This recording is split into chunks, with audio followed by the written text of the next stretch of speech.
जय हिंद आप सभी को।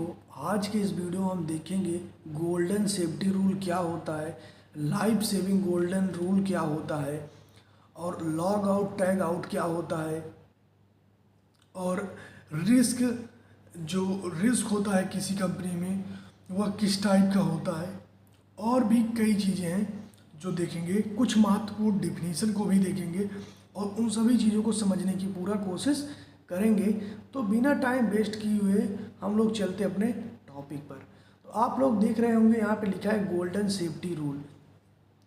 गोल्डन सेफ्टी रूल का मतलब ये है कि कुछ सेफ्टी से रिलेटेड रूल हैं जो कि गोल्डन है, यानी जो बहुत महत्वपूर्ण है सेफ्टी से रिलेटेड कुछ रूल।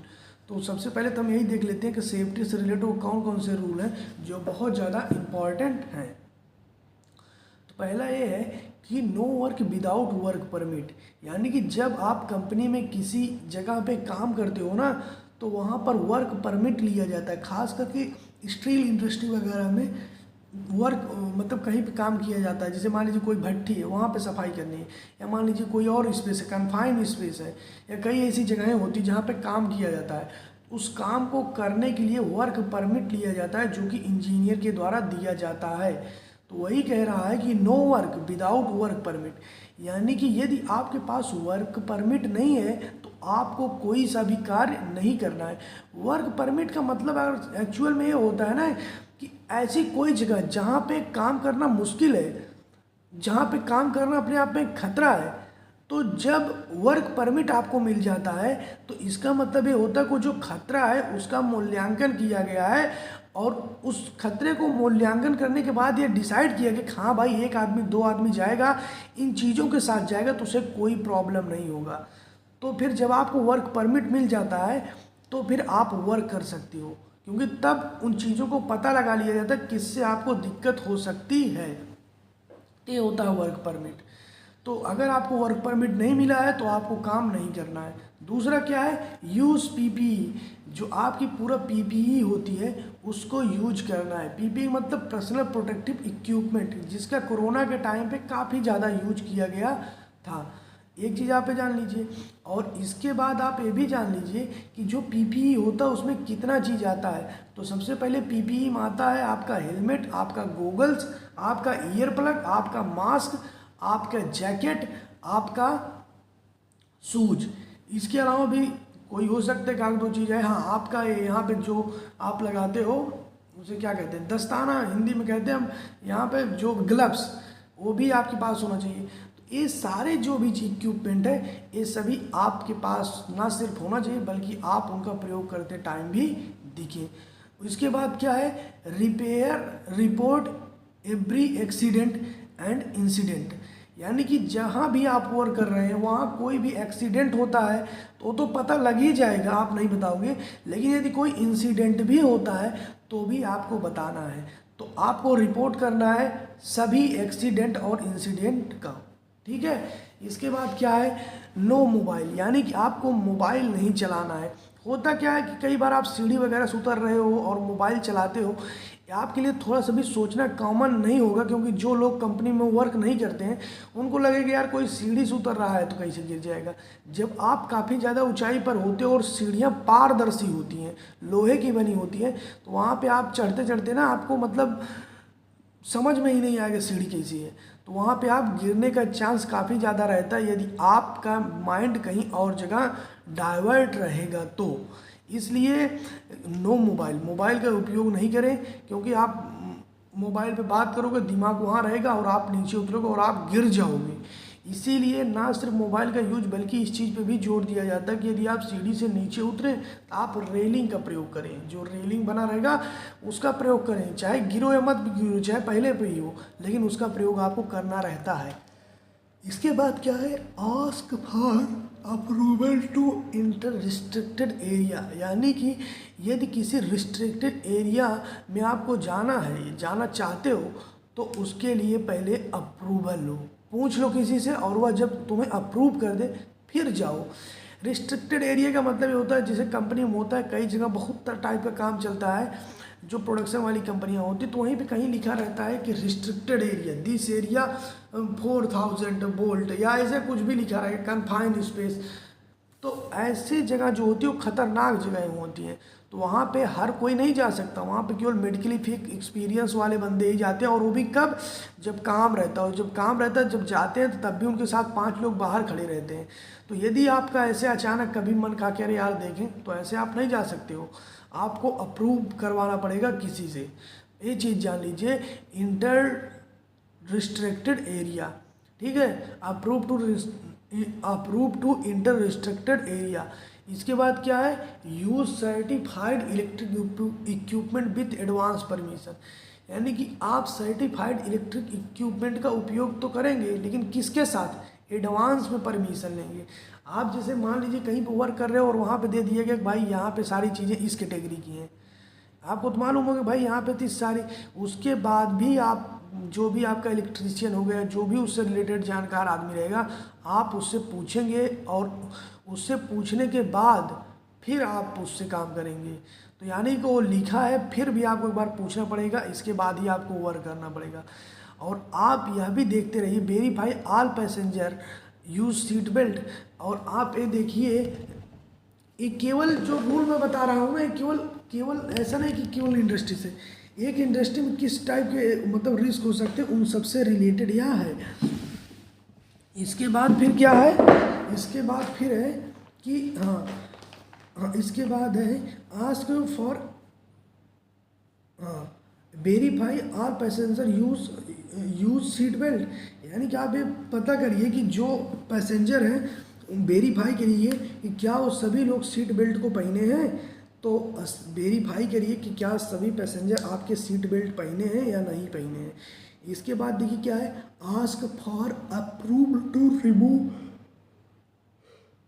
सेफ्टी डिवाइस, यानी कि जो भी आपकी सेफ्टी डिवाइस है यदि आपको उतारना है तो आप किसी से अप्रूव करवाइए, आप किसी से पूछ लीजिए। आप मान लीजिए कहीं पे आप किसी इंजीनियर से पूछे कि सर मुझे अपना जैकेट चाहिए, अगर वो कह दे रहा है तो फिर ठीक है, नहीं तो नहीं आपको उतारना है।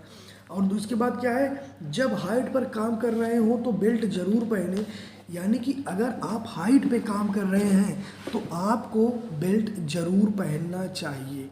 बेल्ट क्या होता है, यहाँ पे बेल्ट होता है सेफ्टी बेल्ट, वो बेल्ट आपको ज़रूर पहनना चाहिए। इसके बाद क्या है, इलेक्ट्रिक इक्विपमेंट पर पानी लगने पर उससे न छुए। अगर किसी इलेक्ट्रिक इक्विपमेंट पर पानी लग गया तो बेसिक सा सेंस है, आपको उसे छूना नहीं है, और शायद मुझे लगता है इतना तो आप लोग भी जानते होंगे। इसके बाद क्या है, लाइफ सेविंग गोल्डन रूल, जिसे LSGR कहते हैं। हालांकि इसे हम अभी देखेंगे नहीं, इसे ही देखेंगे, बट यहाँ से नहीं देखेंगे।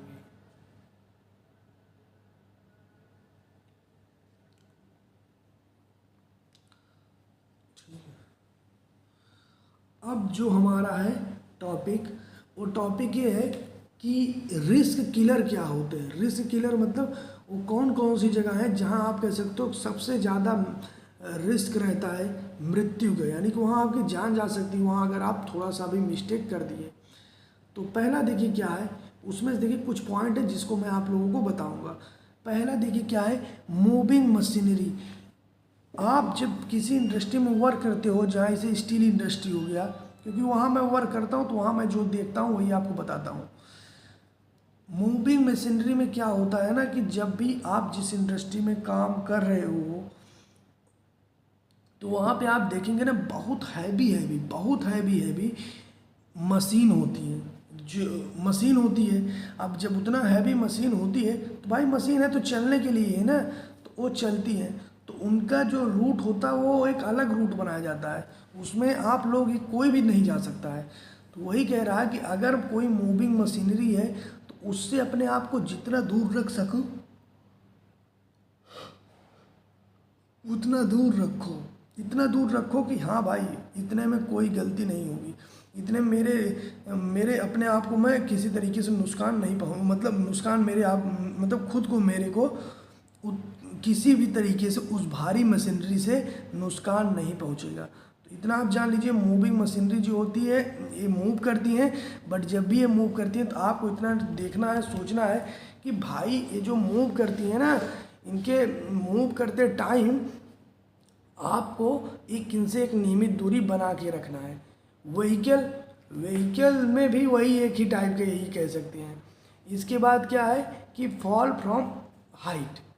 अगर आप ऊंचाई पर काम कर रहे हैं तो जो सेफ्टी से रिलेटेड चीज़ें हैं आप उनको फॉलो करिए, ठीक है। और फॉलो नहीं करेंगे तो ये भी एक प्रकार का रिस्क होता है। Moving machinery vehicle fall from height, ये क्या है, एक रिस्क है जिससे सबसे ज़्यादा लोग गड़बड़ाते हैं, यानी जिससे सबसे ज़्यादा लोगों की डेथ होती है। फॉल फ्रॉम हाइट का मतलब क्या होता है, अगर आप ऊंचाई पर काम कर रहे हैं, आपने सीट बेल्ट अच्छे से नहीं लगाया, मतलब सीट बेल्ट नहीं, जो एक लेनियार्ड बेल्ट होता है, जो सेफ्टी बेल्ट होता है, यदि आप उसे अच्छे से नहीं लगाए तो जाहिर सी बात आप ऊपर जाएंगे, कहीं ना कहीं आपको धोखा दे जाएगा, और जब धोखा देगा तो वहाँ बचने का कोई चांस नहीं होता, वहाँ आप गिरते हो और फिर कहानी ख़त्म होती है। इसके बाद क्या है, अदर मोबाइल इक्विपमेंट, यानी मोबाइल के अलावा भी कुछ ऐसे इक्विपमेंट होते हैं जिनसे आपके मतलब बॉडी को मतलब होता नहीं, गड़बड़ होने का चांस रहता है। इसके बाद क्या है, कोलैप्सिंग स्ट्रक्चर। कोलैप्सिंग स्ट्रक्चर को अवॉइड करना। जैसे देखिए कई जगह ऐसी होती है ना जहाँ पे आप देखे होंगे न्यूज़ में कि एक घर का मकान गिर गया जिसमें 5 लोग दब के ख़त्म हो गए, तो उसे कहते हैं कोलैप्स होना। कोलैप्स होने का मतलब है जिसे कोई चीज़ बना उसका टूट जाए, जिसे ये ऐसे कोलैप्स कर जाना, तो इसी को कहते हैं कोलैप्सिंग। इसके बाद क्या है, तो ये भी रिस्क किलर है। इसके बाद क्या है, सस्पेंडेड लोड। सस्पेंडेड लोड का मतलब ये होता है कि जैसे कोई चीज़ अगर कहीं उठा के रखी गई है ना, उठा के ले जाई जा रही है, तो उसके नीचे मत आइए। जैसे अगर मैं इसको मान लीजिए बहुत भारी वस्तु, इसको ऐसे उठा के लेके जाऊँ तो इसके नीचे आप मत आइए, काफ़ी ज़्यादा दूरी बना लीजिए।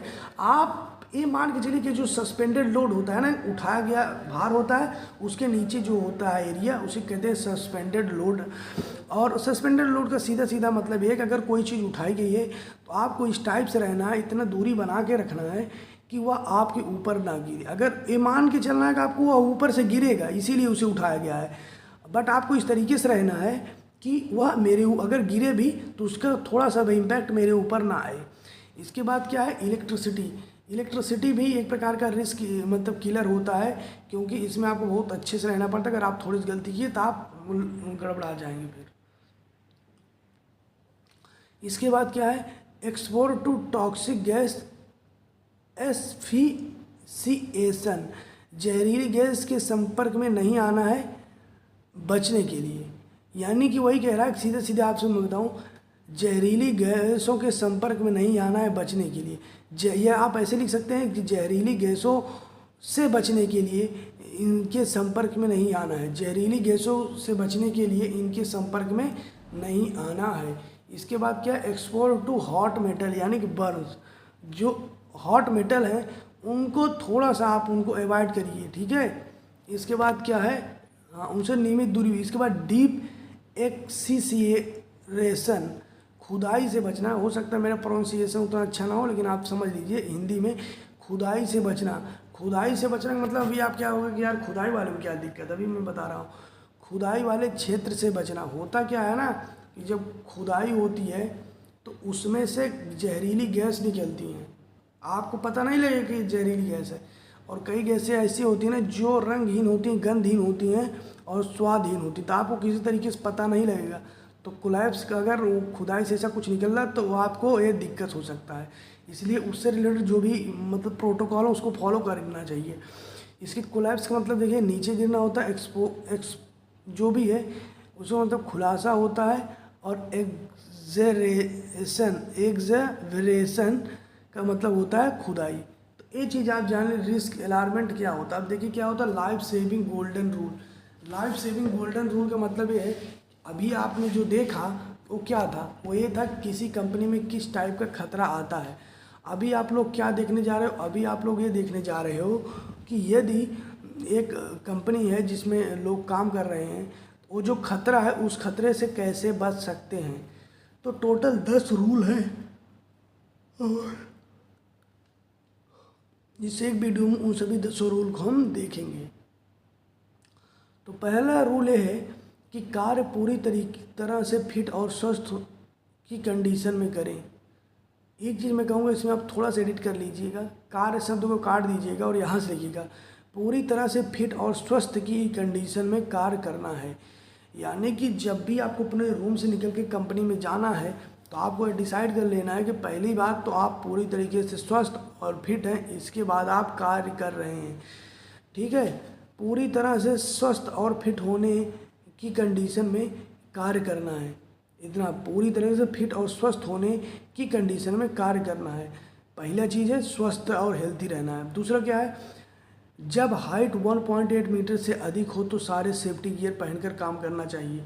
1.8 मीटर तो लिख गया है, लेकिन इसी इसको ज़्यादातर अप्लाई करते हैं 2 मीटर से। तो 2 मीटर का मतलब ये है कि जहाँ भी आप काम कर रहे हो यदि उसकी ऊंचाई 2 मीटर से अधिक है तो आपको सेफ्टी से रिलेटेड जो भी इक्विपमेंट होता है उसको आपको पहन के ही काम करना है। इसके बाद देखिए क्या है, तीसरा रूल क्या होता है, I followed confined space procedure. यानी कि अगर आप किसी कंफाइंड स्पेस में वर्क कर रहे हो तो कंफाइंड स्पेस से रिलेटेड जो भी रूल रेगुलेशन है आपको उन सारे रूल रेगुलेशन को फॉलो करना है।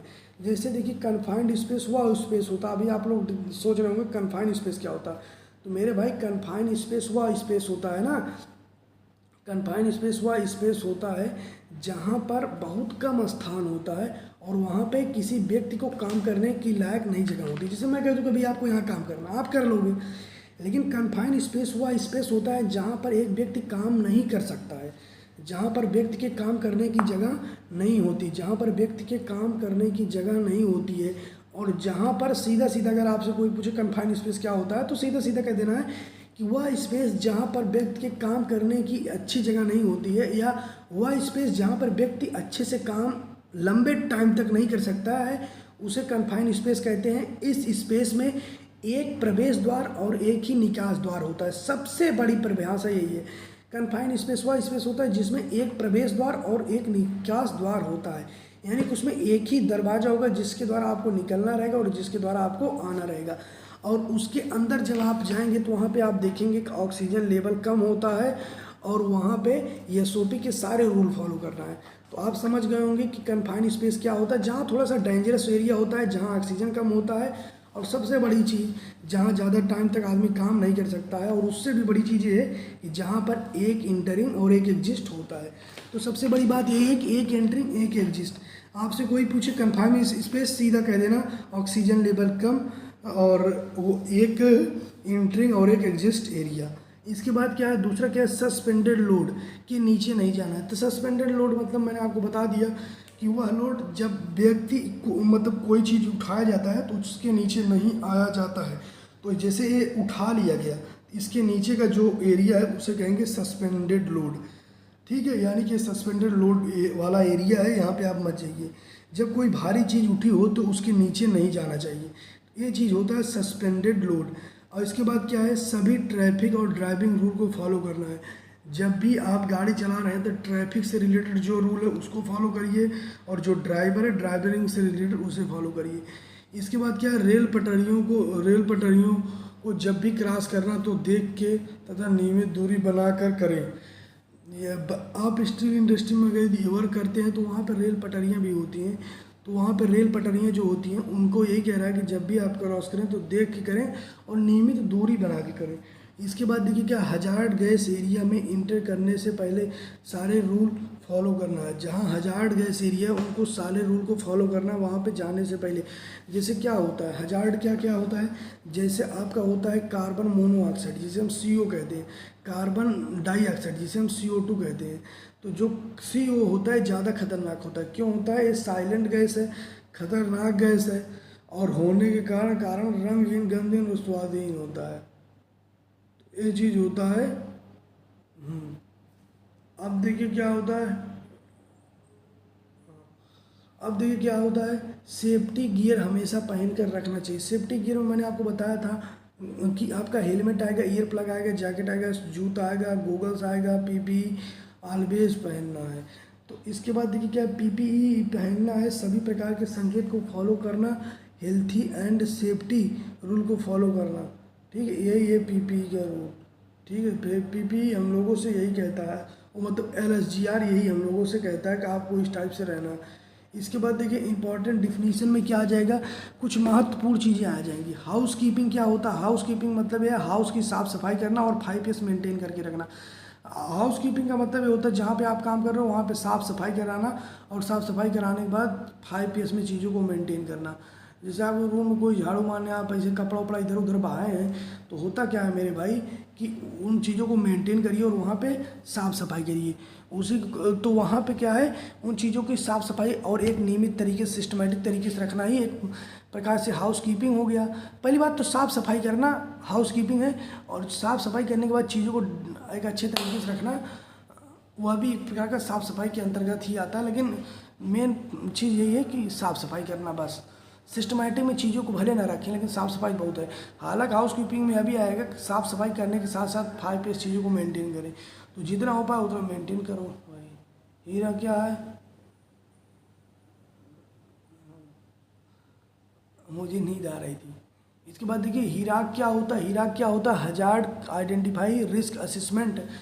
हीराक एक प्रकार का ना दुर्घटनाओं को रोकने का एक तरीका होता है।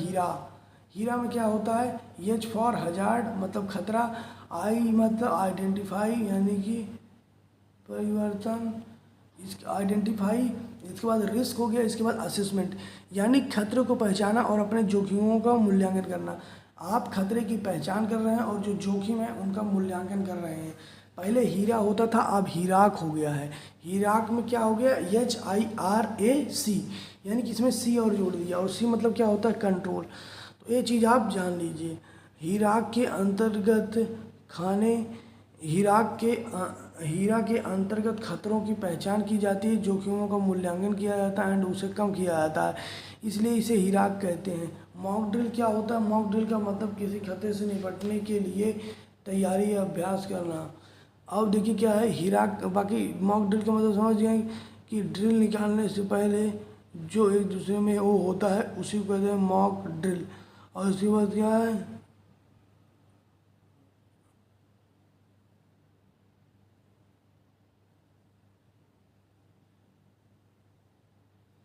अब देखिए क्या होता है हीरा, आप समझ गए क्या है हीराक, पहले हीरा था अब हीराक हो गया। मॉक ड्रिल भी आप समझ गए, जैसे अभी मान लीजिए कहीं पर अटैक हो जाए तो पहले पुलिस वाले वो करते हैं ना, उसी को कहते हैं मॉक ड्रिल। अब क्या है, एक्सफिसिएशन, गैस से जो ब्रीथिंग हो, गैस से जो ब्रीथिंग होती है, ब्रीथिंग में प्रॉब्लम होती है, जो कोई गैस होती है तो उस गैस से जो आपकी ब्रीथिंग में प्रॉब्लम होती है उसे कहते हैं एक्सफिसिएशन। कन्फाइंड स्पेस, जहाँ ज़्यादा टाइम नहीं रह सकते हैं और जहाँ इंटरिंग और एग्जिस्ट द्वार एक ही होता है, सबसे बड़ी चीज़ यही है। दूसरा क्या है, सस्पेंडेड लोड। सस्पेंडेड लोड क्या है, तो सस्पेंडेड लोड मैंने आपको बताया जब कोई चीज़ उठाया जाता है तो उसके नीचे की एरिया को सस्पेंडेड लोड कहते हैं।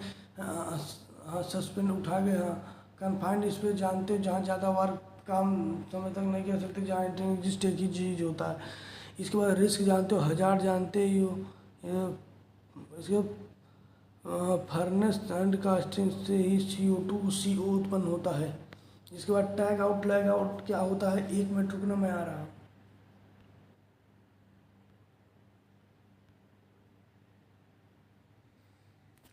तो चलिए अब हम लोग थोड़ा सा आगे देखते हैं। तो ये चीज़ आप समझ लिए। अब देखिए क्या है, lock out and tag out and try out. पहले होता है था, आप लोग देखे होंगे लोटो, लोटा का नाम आप लोगों ने सुना हो। लोटो का मतलब ये होता है lock out and tag out, यानी लो को, लो हो गया को, टैग आउट, ठीक है।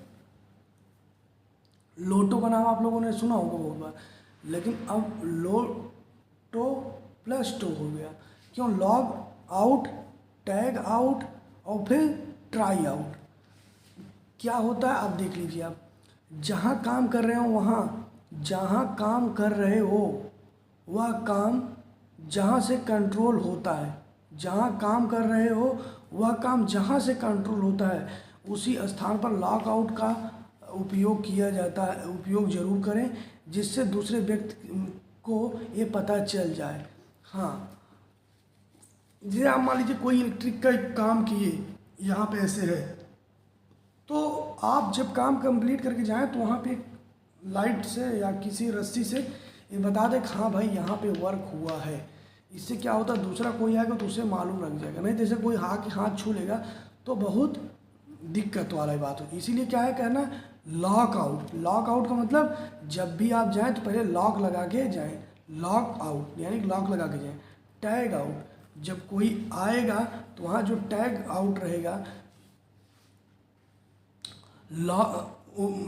टैग आउट यानी कि जो टैग आउट रहेगा उसके द्वारा हम लोग ये पता कर सकते हैं वो जो काम हुआ है वहाँ पे किसने करवाया, किसने लॉक लगवाया है, वो सारा चीज़। तो लॉक का मतलब आप समझ के सीधा सिंपल ताला लगा दीजिए। टैग आउट का मतलब क्या होता है कि काम क्यों हुआ है, कैसे हुआ है, किसने करवाया, किसके अंडर में हुआ है, वो बताता है। लॉक के साथ टैग आउट लगाना मतलब यहाँ काम किसने करवाया, काम क्या काम होना है, अर्थात उस काम से रिलेटेड सारी जानकारी उस टैग आउट में लिखना है। ये दोनों कंप्लीट करने के बाद ट्राई करना है कि काम कंप्लीट हुआ कि नहीं, उसमें कोई गलती तो नहीं। तो इस दोनों काम जब कंप्लीट हो जाए तो आपको ट्राई करना है कि आपका सारा काम कंप्लीट हुआ कि नहीं, और यदि हुआ तो वह सही तरीके से हुआ है कि नहीं, नहीं तो कोई गलती उसमें हो जाएगी। इसके बाद क्या होता है कि हाइट पर काम करना। हाइट पर काम करना तो दो दिक्कत होती है, एक होता है एक्सीडेंट और एक होता है हजार्ड, यानी कि एक होता है रिस्क, एक होता है हजार्ड। तो थोड़ा सा रिस्क मतलब क्या दें कि वो सही नहीं है। हालांकि हजार्ड से ही रिस्क उत्पन्न होता है लेकिन वह सही नहीं। जैसे आप मान लीजिए आप ऊंचाई पे गए काम करने, तो यहाँ पे आपके लिए रिस्क क्या है कि आप नीचे गिर सकते हो, लेकिन हजार्ड क्या है, हाइट। ये चीज़ आप जान लीजिए। जैसे आप मान लीजिए कहीं जा रहे हो तो गिरना क्या है, गिरना रिस्क है, लेकिन वहाँ स्थान जहाँ से आप गिरे वह स्थान हजार्ड है। इसके बाद क्या है, फॉलिंग और काम में स्थिरता आना है, किसी काम का फेल होना है, फेलिंग वर्क कहलाता है। इसके बाद देख लीजिए आपका सारा जो सिस्टम था वो ख़त्म हो गया हायरार्की को छोड़ करके। तो हायरार्की क्या सिस्टम, हायरार्की एक ऐसा सिस्टम होता है जिसमें हम चीज़ों को मतलब कह सकते हो कम करते हैं, यानी कि जो हमारे पास एक्सीडेंट होने का चांसेस रहता है उसको हम कम करते हैं। इसका टॉप टू बॉटम लेवल होता है, क्या होता है, कैसे होता है, मैं आपको बता दूँ। अब देखो हम नीचे से चलेंगे पीपीई से। पीपीई है administrative control, engineering control, substitution है, एलिमिनेशन है। यानी और सबसे ऊपर वाला सबसे ज़्यादा इफेक्टिव रहेगा, सबसे नीचे वाला सबसे कम, यानी जो जितना ऊपर वो उतना ज़्यादा ताकतवर।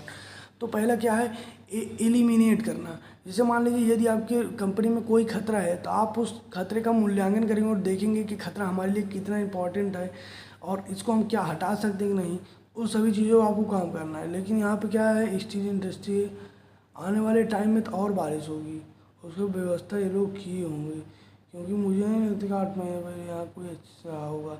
ऐसे लगता है कि जैसे लगता है कि बारिश हो गई सब छोड़ गाँव चले गए हैं, बस इससे ज़्यादा कुछ नहीं। बाकी लोग ये चीज़ होता है। तो सबसे पहले क्या होता है, आप खतरे को पहचानते हो और उसको एलिमिनेट कर देते हो। दूसरा क्या है, सब्स्टिट्यूट कर देते हो, रिप्लेस द हजार्ड, यानी कि कोई खतरा है उसको आप कम कर देते। जैसे आप बाइक चला रहे हो तो आपने क्या किया, बाइक चलाते टाइम आपको खतरा है लेकिन आपने हेलमेट लगा लिया, ग्लव्स लगा लिए, तो आपने क्या कर दिया, सब्स्टिट्यूट कर दिया। इंजीनियरिंग कंट्रोल क्या होता है, इंजीनियरिंग के द्वारा हम कंट्रोल कर सकते हैं। जैसे मान लीजिए हमने कहा कि हमें कन्फाइंड स्पेस में काम करना है लेकिन वहाँ पे खतरनाक गैसें हैं, तो जो इंजीनियर्स आएंगे वो चीज़ों को समझेंगे और इसके बाद वहाँ पे काम करना शुरू कर देंगे। तो हो गया इंजीनियरिंग कंट्रोल। एडमिनिस्ट्रेटिव कंट्रोल क्या होता है, एडमिनिस्ट्रेटिव कंट्रोल का मतलब ये होता है कि change the way people work, change people work. कुछ लोगों की एक महीने, हाँ, एडमिनिस्ट्रेटिव कंट्रोल का मतलब यही होता है कि हाँ आप किसी कन्फाइंड स्पेस में काम कर रहे हो, कोई इंजीनियर आया वो चीज़ों को जब देखता है कि नहीं भाई यहाँ पे जहरीली गैस निकलेंगी, यहाँ पर नहीं निकलेंगी, तो उन चीज़ों को कहते हैं एडमिनिस्ट्रेटिव कंट्रोल, यानी कि वहाँ पे शासन प्रशासन के लोग आ रहे हैं उसको कंट्रोल करना है। पीपी हमने आपको हमेशा बताया पीपी आपको पहन के रखना है। कुछ फुल फॉर्म देख लीजिए।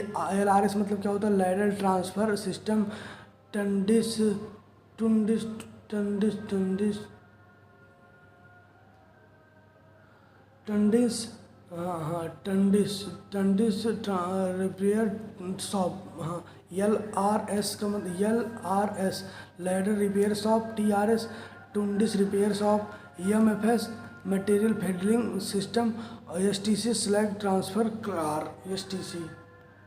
तो ये था life saving golden rule, life saving rule और कुछ किलर, और इसके बाद हायरार्की, और इसके बाद एक चीज़ कोई और था। तो यार कल इस वीडियो को मैंने शूट किया था, उस वीडियो में भी नींद आ रही थी, अभी कल रात को, यानी कि आज सोने से पहले, और फिर सो के उठे तब भी नींद आ रही है।